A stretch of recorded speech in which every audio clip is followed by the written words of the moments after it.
Hi, I'm Ryan. Welcome to Digitally Spun, where we talk about tech, money, electronics, business. If it has to deal with ones and zeros, or stuff you can do with your hands that end up having to do something with the computers, Raspberry Pis, IoT devices, that's what I like to be here to talk to you about. Then today, I'm going to be talking to you about the Helium Network. And why I'm talking about the Helium Network, it kind of hits every one of these things as far as the money, technology, electronics, and business. And so this is going to be probably one of my first videos of many of the Helium Network.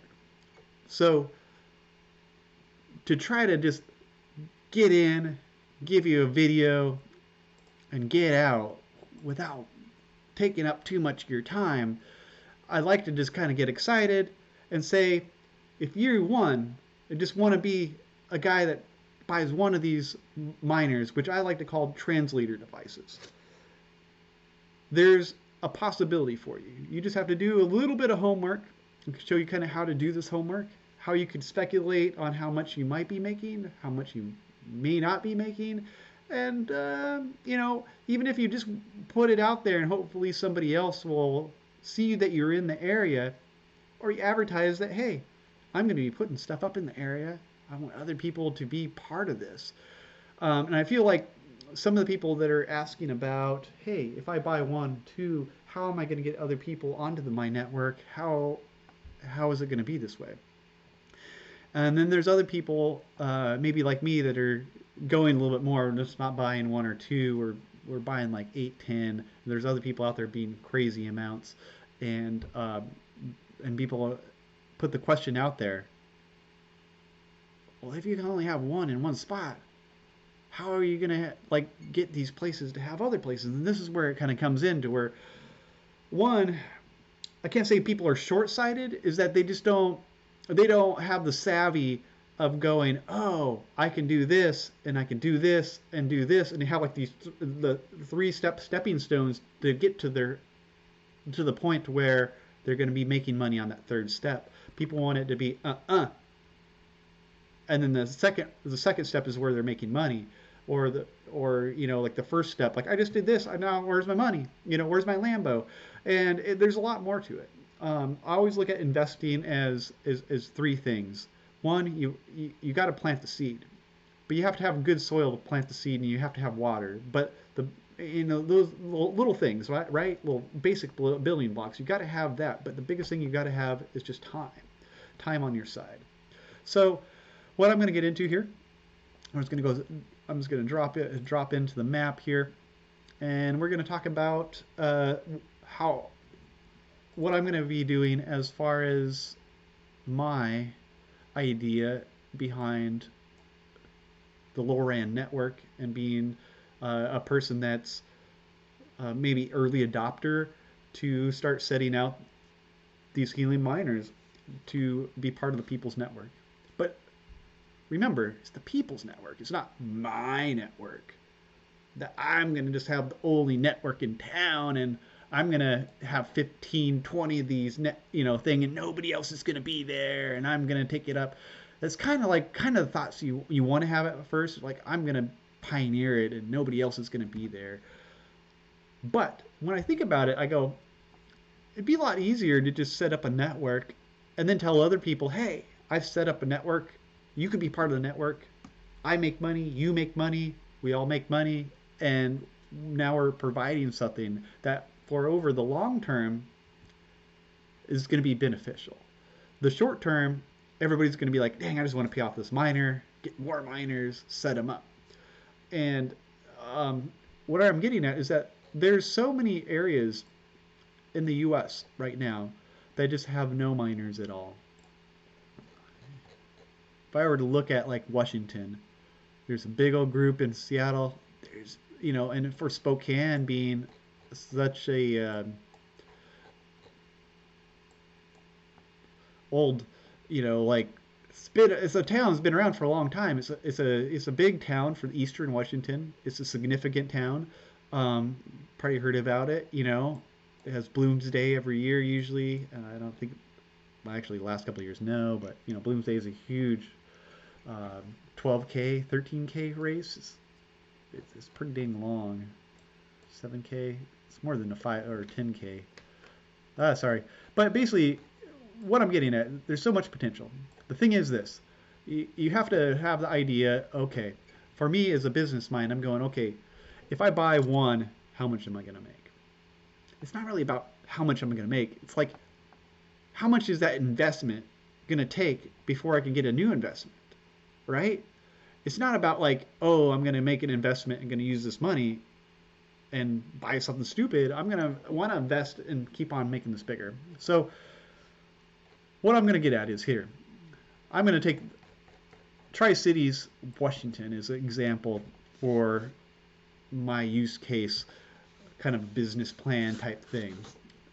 Because I'm from Central Washington, but I'm not from Tri-Cities. I like to get into the Tri-Cities. Um, I just feel like the area, the time it'd take me to get to the place, and whatever else, it wouldn't be beneficial to me in that sense. But it would be beneficial in the sense of this: there is 3 active hotspots already. There's a couple of them that have been shut down, but there's something there. So if you lived in the Tri-Cities area, there's possibilities for you to just buy one hotspot. But if you know people in the area, you frequent like a bar, or you go to places, you know somebody that has a shop downtown, you know they have internet. Those are all possibilities. And what I'm getting at is this, is that if you haven't looked at these maps and you haven't figured it how to kind of scale everything. If you go to Helium Place, you click on the map, they'll pop up your kind of reward scale chart thing going on here. Each one of these honeycomb deals is ideally, if you had one in each area, and each one were to proof coverage each other in the area, that they would have the full reward scale, according to the reward scale. And so you kind of look at this, and then you go, okay, this is one little area that you're looking at here that is in the green and red area. This would be one miner's ideal proof of coverage, meaning that like if there's some IoT device in this green area, you're probably going to pick it up. You're probably not going to be so far away that they couldn't. But with how some of these outdoor and different placed miners are at, they can cover this whole dang area if they were right in the center of it. That kind of averages out. But if they were in the center right here, and they were in a good area that had a line of sight, they could probably cover this whole area here. And why I say probably is that I've seen a lot of areas that in Seattle area that has the same amount, like a back up the map is to a certain about like 2K kilometers out.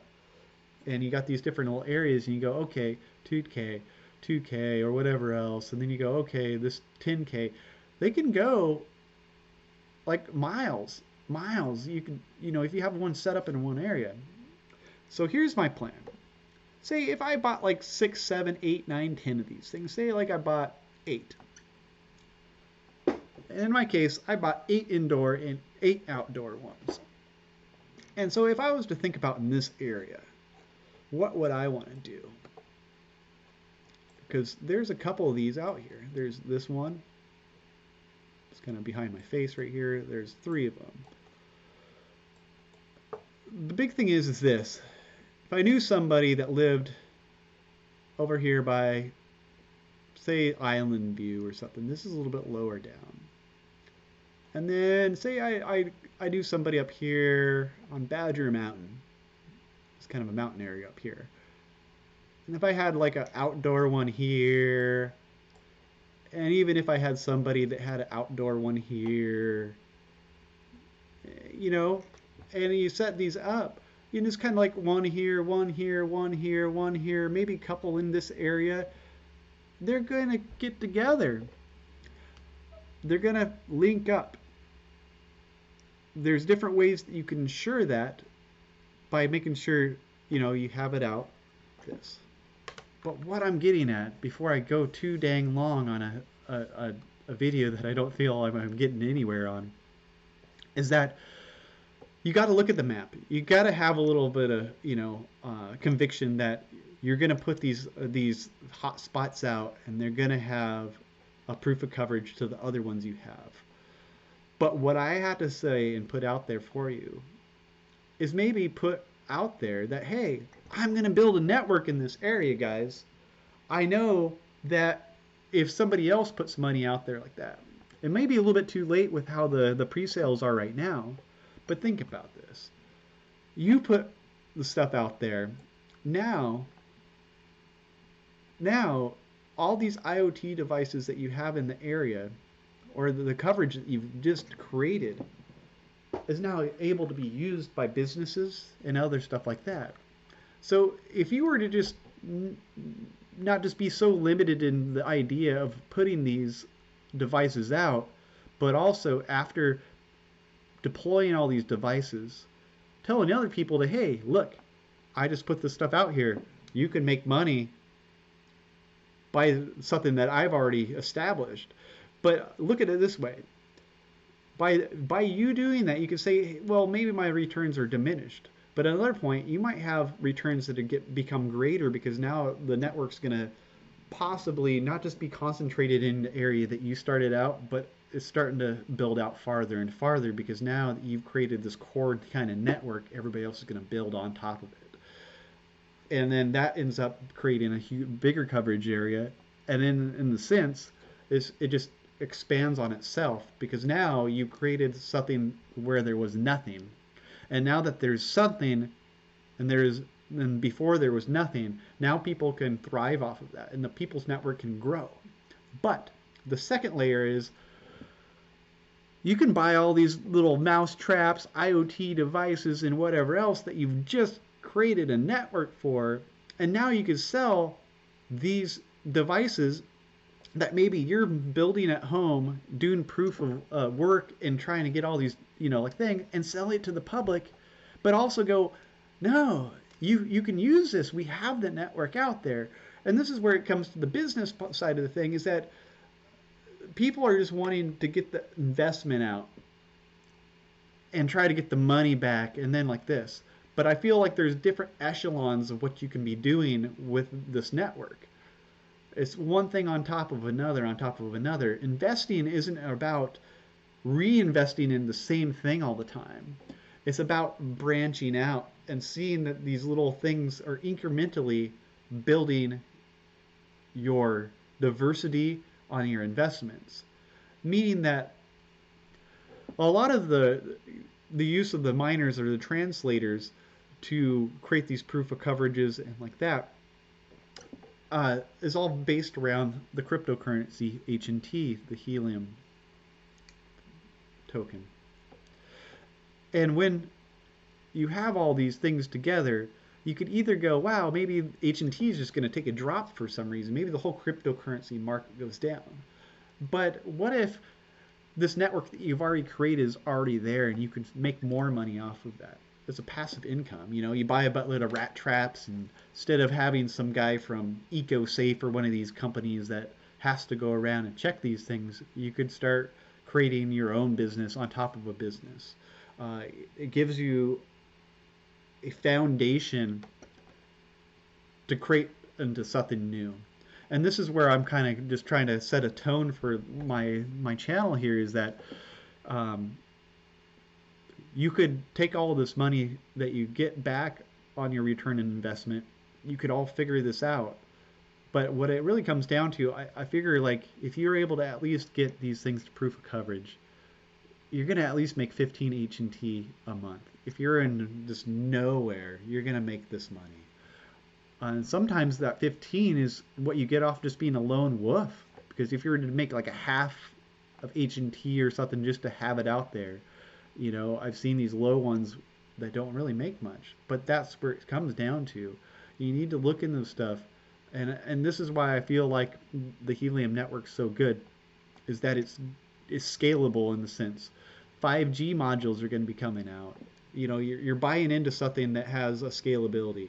Uh, as far as a business, you're going in and you're like, oh, I want to get into cryptocurrency and this is a miner, but also I'm into Raspberry Pi stuff. But like IoT is not too much different. I just got to get a little hat on top of it, and then maybe a solar panel, and then now my chicken coop. I can open and close the door from anywhere around the world. I don't, like there's different stuff that you can add on to it. It's fun stuff. And that's kind of where I'm at. I want to see the fun in it. I want to be able to see people making the right financial decisions, looking on and not really getting anxiety in the fact, oh my God, am I going to make money? Am I not going to make money? You're going to look at these things. You're going to go, I'm going to make money. And know why? Because I'm going to set these dang things up. You know why? Because I'm going to actually get these things up. I'm going to put them in the area and I'm going to create something that there was nothing. And then also, now that I have something that I've created and other people can add to it, I'm going to add another layer to that, and I'm going to give back to the community that I just put these things out there as. I could be giving back to my friends 20% of my profit. I could be giving that bar that I frequent, that 20% profit back. All these little places. Everybody needs money, right? Everybody needs some kind of financial thing. So if you can not just be so greedy and find a percentage to where the percentage you're giving somebody is something good, but you're also getting something back for your business. You're still covering your liabilities and you still feel safe that the amount of money is coming back into your thing. But you take some of that money and buy into the thing.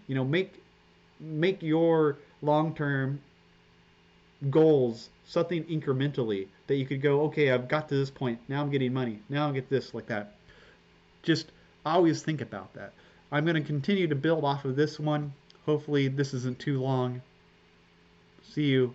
Over and out. Digitally Spun. Thank you.